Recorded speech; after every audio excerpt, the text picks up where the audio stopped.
institutions. But that's what we're doing in Taiba internally, to saying, okay, how can we now help ourselves reconnect with the Book of Allah, taking as an example Sidi Abdullah Mustafa, and also for our students now help them reconnect with the Quran. And so with that, we hope to get closer ourselves to the Book of Allah, and to help others as well to get close to the Book of Allah. The Quran Beheld project and the distribution, that's already underway.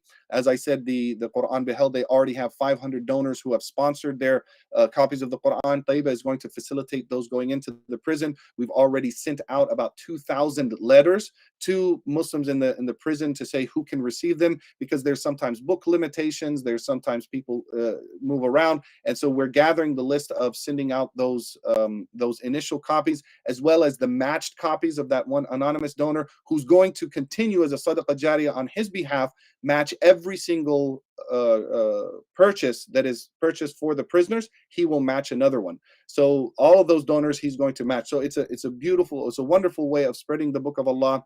And I'll end on this. One of the things that I really was taken by when I read about it in the history of the transatlantic slave trade, or the theft of those free people from Africa and bringing them over and putting them into the bonds of chains, many of whom were Muslim.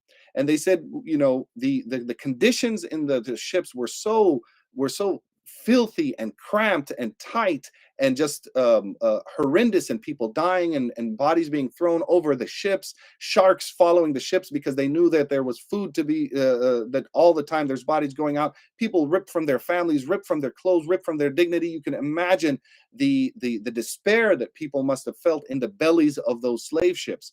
They said the one thing that gave consolation to all of the slaves, whether they were Muslim or Christian or animist or any other religion, or no religion, the one thing that would give them solace or consoling their heart was the Quran reciters.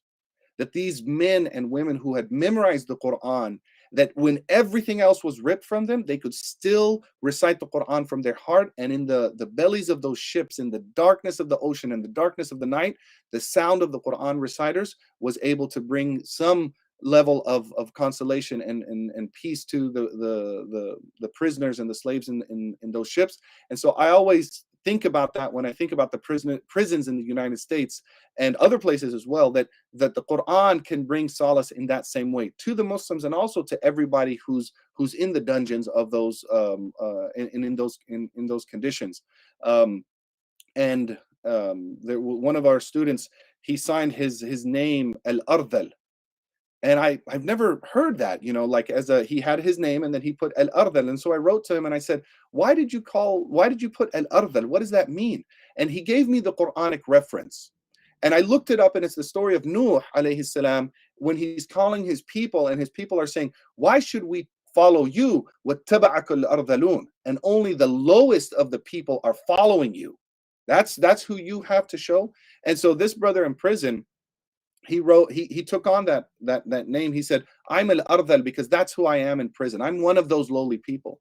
And so that gave me insight into a number of things, but one of them is that how the Quran is alive for them, that when those brothers and sisters read those stories, they can actually relate on a level that maybe some of us in free society can't. When they read about the jahiliyyah and the tribal systems, they can see that in the prison politics and the gang politics in the prisons. When they see the oppression of Fir'aun, they can see that in the system.